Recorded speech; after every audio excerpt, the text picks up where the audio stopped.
Salut à tous, c'est Bang de la chaîne, bienvenue sur cette nouvelle vidéo qui va parler de questiosophie et continuer un petit peu sur ce dont je vous parlais il y a 1 ou 2 mois concernant le fait de faire confiance à son subconscient et de le laisser un peu driver le quotidien et à ce moment-là de laisser une transe assez équilibrée. Donc je rappelle, une transe équilibrée c'est quoi? C'est une transe qui n'est pas trop subconsciente, c'est une transe qui n'est pas trop consciente.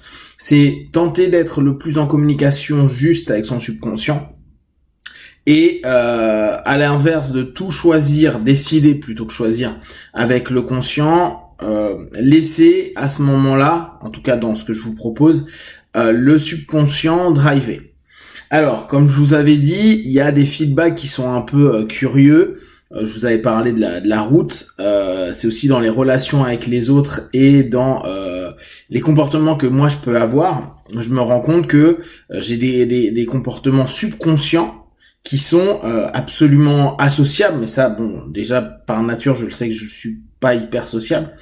Je peux aller jusqu'à devenir très agressif d'un coup.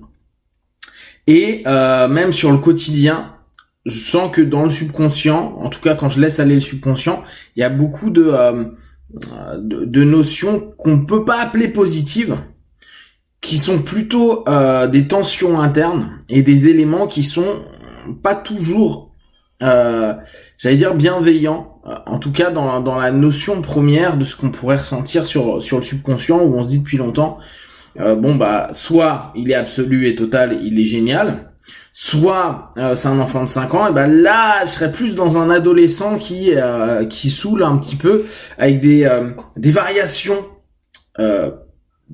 intellectuelles, mentales, physiques et psychiques et émotionnelles qui sont hyper importants, et une sensation de sinusoïde où je dois réamener un peu quand même la suggestion par le conscient pour que le subconscient me submerge pas dans des choses qui sont pas agréables ou des choses qui sont le mot pas agréable, c'est ça, c'est pas un truc douloureux ou autre, c'est quelque chose où il y a une espèce de gêne, de tension sur différents niveaux, et quand je mets le conscient davantage en lead dans cette communication, c'est même très difficile d'aller traduire ce que le subconscient est en train de me faire faire.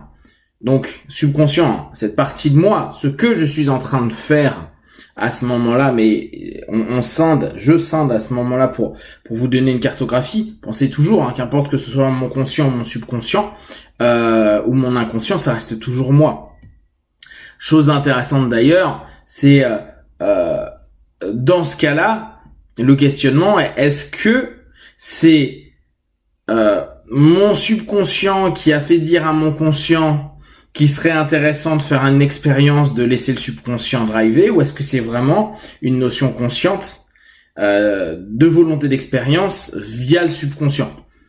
Là ça devient quelque chose de quoi qui va s'orienter vers le subconscient. Ça devient quelque chose d'intéressant d'un point de vue philosophique. Dans l'absolu, si on reprend et qu'on enlève cette partition psychique qui est juste une cartographie comme une autre, on pourrait appeler ça complètement autrement, le parent, l'enfant, l'adulte, le ça, moi sur moi, etc.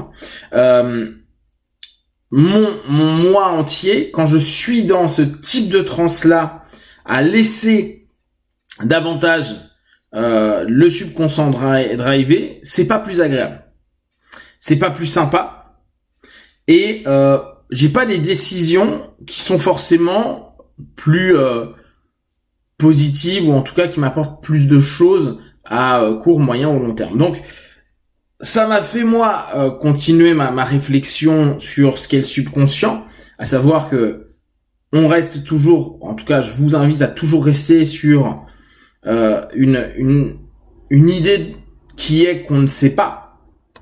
On a beau vouloir le traduire, le définir, le décrire, le subconscient, pour l'instant, ça se trouve, il n'existe même pas.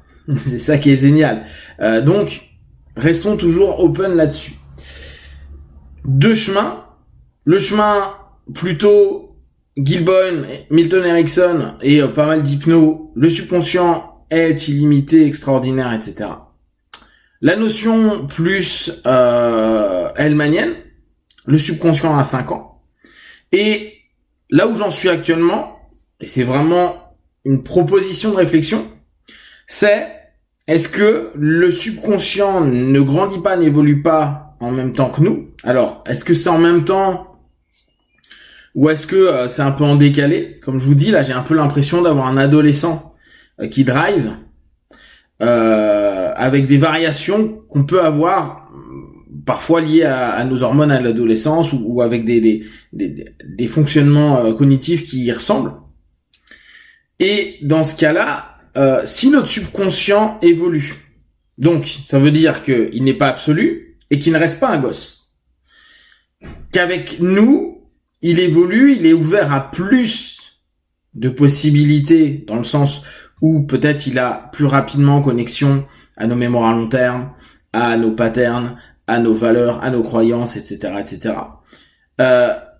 Il a peut-être une ouverture qui peut être plus intéressante que le conscient seul qui, en fait, ne peut voir qu'une partie des choses. Mais il a déjà été en partie éduqué, en tout cas, là, qu'on a la trentaine, la quarantaine, la cinquantaine, etc.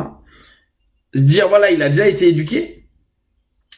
Donc, c'est plus un gamin de 5 ans, c'est un gamin qu'on a éduqué pendant des années, et là, il est en train de devenir ado, adulte, voire même il est proche de notre âge. Ça, je peux pas le dire pour l'instant. En tout cas, je vous propose cette idée-là. Si le subconscient était maintenant éduqué, si le subconscient maintenant était, alors le terme serait pas bon parce que c'est pas une réalité, mais qui prenait un peu son indépendance par rapport à l'ensemble des éléments extérieurs, famille, société, notre conscient et l'ensemble des éléments qu'on a assimilés, et donc que nous, faut toujours ramener à, n'oubliez pas le subconscient, reste nous, que nous prenions une forme d'indépendance avec nos propres patterns, nos propres schémas, etc., qu'on a quand même bien encodé et qu'on va exploiter au mieux dans notre quotidien. Et plus on avance dans l'âge, plus on se rend compte que aller modifier les états du subconscient devient complexe, ce qui ne veut pas dire que c'est pas possible, mais étant donné qu'il devient plus adulte, il est moins malléable. Et étant moins malléable, je me souviens de Cain qui disait, il est parfois difficile de faire de l'hypnose sur les personnes âgées. Moi, j'ai jamais trouvé, mais peut-être qu'il est complexe d'entraîner des changements sur des personnes âgées. Des changements à long terme, des changements profonds, etc. Après, calmer des douleurs et autres, pas de problème. Il y a une vraie question qui, en tout cas, moi, je me pose une vraie question là-dessus, à me dire, et si notre subconscient, il évolue, avec ses propres critères, donc, je reprends pour éviter de nous dissocier trop là-dessus, si nous choisissons certains critères et après, on les valide à longueur de temps et qu'on s'est éduqué une partie de nous, notre subconscient est donc plein de potentiels, mais des potentiels qui se réduisent avec le temps, comme d'ailleurs notre inconscient qui va être lié à notre corps, et notre corps qui, avec le temps et l'âge, même si on y fait attention, même si on fait plein de choses, aura moins de performance qu'un corps plus jeune. Et dans ce cas-là, il est plus l'enfant forcément têtu de 5 ans, mais il peut devenir le jeune adulte avec ses convictions auxquelles on va avoir de plus en plus de mal à lui proposer des alternatives et qui parfois va imposer.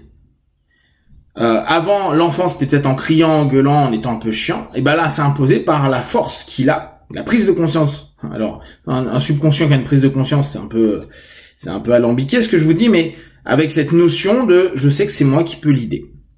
Je vous laisse avec cette réflexion. N'hésitez pas à partager vos réflexions à ce sujet-là. Je pense réellement qu'il y a beaucoup de choses à voir sur ce sujet parce que c'est assez génial et qu'il y a plein d'ouvertures possibles. Si vous avez des questions, des remarques, vous partagez sur Facebook, YouTube. J'y répondrai le plus rapidement possible, comme d'habitude, de tout ce que je propose. Ne prenez que ce qui est bon juste pour vous. Testez, observez, analysez et concluez. Be one, ciao.